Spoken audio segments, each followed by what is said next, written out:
إنجاز جديد يضاف إلى سجل الأسطورة المصرية محمد صلاح، الذي لا يبدو أنه سيتوقف عن تحطيم الأرقام القياسية في أي وقت قريب.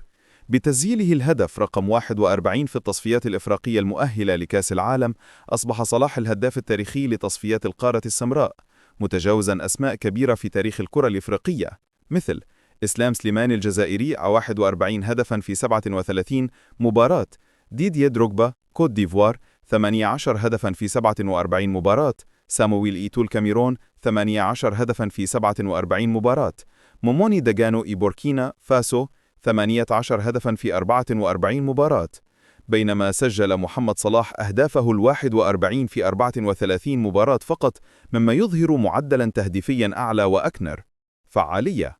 دلالة هذا الإنجاز يعكس تطور دور محمد صلاح في منتخب مصر كقائد ومحزك هجومي رئيسي، يعزز مكانته كأحد أعظم اللاعبين في تاريخ الكرة الإفريقية، ليس فقط من حيث الألقاب بل أيضا من حيث الأرقام الفردية. يؤكد استمرارية عطائه في عمر 30 تقريبا، وهو أمر استكمالي لمهاجم يعتمد على السرعة والمهارة. إذا أردت، يمكنني إعداد رسم بياني أو جدول يوضح مقارنة أهداف هؤلاء اللاعبين في تصفيات وعدد مبارياتهم.